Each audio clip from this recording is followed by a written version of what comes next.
ৰাজ্যত যোৱা 2 মে আৰু 7 মে যি পঞ্চায়ত নিৰ্বাচন অনুষ্ঠিত হৈছিলে আৰু তাৰে আজি ফলাফল ঘোষণা কৰা হ'ব। আৰু বৰ্তমান আমি উপস্থিত আছো নগাঁও চৰকাৰী উচ্চতৰ মাধ্যমিক বালিকা বিদ্যালয়ত। আৰু ইয়াতে প্ৰথমতে এটা কথা ক'ব বিচাৰিছো আমাৰ দৰ্শক, যিহেতু 8 বজাৰ পৰা কাউণ্টিং আৰম্ভ হোৱাৰ কথা আছিল, কিন্তু বৰষুণৰ বাবে বতৰে বাধা প্ৰদান কৰাৰ কাৰণে বৰ্তমানলৈকেও কিন্তু ভোটৰ কাউণ্টিং আৰম্ভ হোৱা নাই।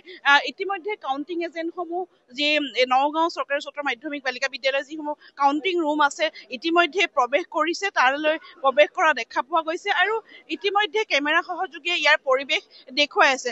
আৰু আমি আমাৰ যি নগাঁও জিলাৰ যি কেইটা জিলা পৰিষদ বা জিলা পৰিষদৰ অন্তৰ্গত যি ভোট 7 মেত দ্বিতীয় পৰ্যায়ত যি 7 মেত ভোট গ্ৰহণ অনুষ্ঠিত হৈছিলে, আৰু তাৰে আমি কিছু সবিশেষ দিবলৈ আমি চেষ্টা কৰিম। নগাঁও জিলাত আচলতে ভোটাৰৰ সংখ্যা আছে, যি পঞ্চায়ত নিৰ্বাচনৰ যিটো জিলা প্ৰশাসনৰ ফালৰ পৰা সদৰি কৰা হৈছিলে, তাত ভোটাৰৰ সংখ্যা আছিলে 13,91,485 গৰাকী। আৰু পুৰুষ ভোটাৰৰ সংখ্যা আছে 6,94,161 গৰাকী। আৰু মহিলা ভোটাৰৰ সংখ্যা আছে 6,93,237 গৰাকী। এইখিনি হৈছে ভোটাৰৰ সংখ্যা। আৰু যি নগাঁও জিলাত আচলতে 27টা জিলা পৰিষদ আছে, আৰু এই 27টা জিলা পৰিষদৰ ভিতৰতে 6টা জিলা পৰিষদ ইতিমধ্যে বিজেপি প্ৰাৰ্থীয়ে বিনা প্ৰতিদ্বন্দ্বিতাৰে বিজয়ী হ'বলৈ সমৰ্থ হৈছে। আৰু আজি 21টা জিলা পৰিষদৰ যি প্ৰাৰ্থী আছে সেই তেওঁলোকৰ ভাগ্য নিৰ্ণয় হ'ব। আৰু ইতিমধ্যে যোৱা 7 মেত যি অনুষ্ঠিত হৈছিলে নিৰ্বাচন, সেই 7 মেত বেলট পেপাৰত তেওঁলোকে ভাগ্য নিৰূপণ হ'ব আজিৰ দিনটোতে। মই আৰু কিছু সবিশেষ দিবলৈ মই চেষ্টা কৰিম যে নগাঁও জিলাত মুঠ 27খন জিলা পৰিষদ আছে, 13খন আঞ্চলিক পঞ্চায়ত আছে, আৰু গাঁও পঞ্চায়ত আছে 164খন। 164খন গাঁও পঞ্চায়তৰ অন্তৰ্গত ৱাৰ্ড আছে 1,640টা। আৰু ইতিমধ্যে আমি উল্লেখ কৰিছোৱেই যে 27খন জিলা পৰিষদৰ 6টা জিলা পৰিষদ ইতিমধ্যে বিনা প্ৰতিদ্বন্দ্বিতাৰে বিজেপি প্ৰাৰ্থী জয়ী হৈছে। আৰু 21খন জিলা পৰিষদৰ বাবে আজি এই বেলট পেপাৰৰ জিলা পৰিষদৰ যিসমূহ প্ৰাৰ্থী আছে তেওঁলোকৰ ভাগ্য নিৰ্ণয় হ'ব। 21খন যি জিলা পৰিষদৰ 58 গৰাকী প্ৰাৰ্থী এই জিলা পৰিষদৰ আজি ভাগ্য নিৰ্ণয় হয়। 58 গৰাকী প্ৰাৰ্থী জিলা পৰিষদৰ আজি প্ৰাৰ্থী তেওঁলোকে ভাগ্য নিৰ্ণয় কৰা হ'ব। আৰু মই কিছু মন্তব্য ল'বলৈ চেষ্টা কৰিম। আৰু যিহেতু এটা কথা উল্লেখ কৰিব লাগিব যে নগাঁও জিলাত মুঠ 13খন আঞ্চলিক পঞ্চায়ত আছে, আৰু 13খন আঞ্চলিক পঞ্চায়তত 359 গৰাকী প্ৰাৰ্থীৰ ভিতৰত 32 গৰাকী প্ৰাৰ্থী ইতিমধ্যে বিনা প্ৰতিদ্বন্দ্বিতাৰে জয়ী হৈছে।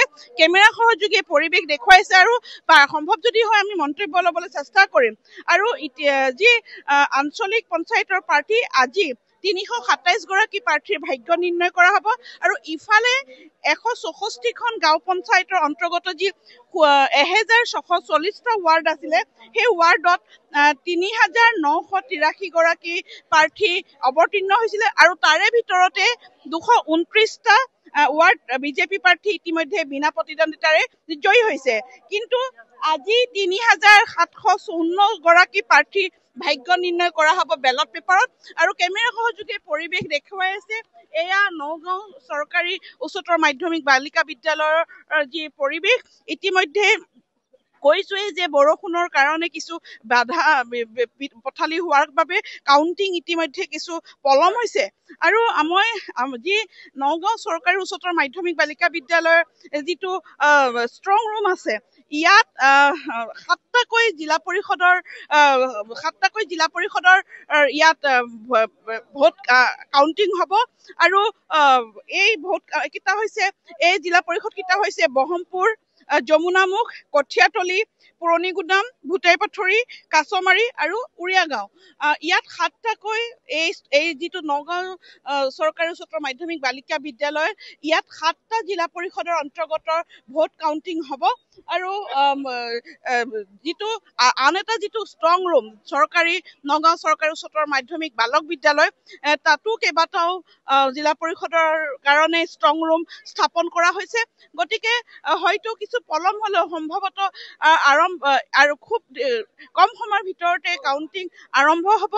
আৰু আজি এই 21টা জিলা পৰিষদৰ অন্তৰ্গত যিকেইটা আঞ্চলিক আছে বা ৱাৰ্ড মেম্বাৰ, তেওঁলোকৰ ভাগ্য নিৰ্ণয় কৰা হ'ব। কিমান সময় হয়তো লাগিব পাৰে তাৰ কোনো বৰ্তমানলৈকে নিৰ্ণয় হোৱা নাই, যিহেতু এটা দীঘলীয়া সময় ল'ব এই যিহেতু এইবাৰ ভোট হৈছে বেলট পেপাৰত। গতিকে বেলট পেপাৰৰ যি কাউণ্টিং, সেয়া কাউণ্টিং কৰোঁতে কিছু সময় ল'ব। গতিকে এইবাৰ নগাঁও জিলা পৰিষদ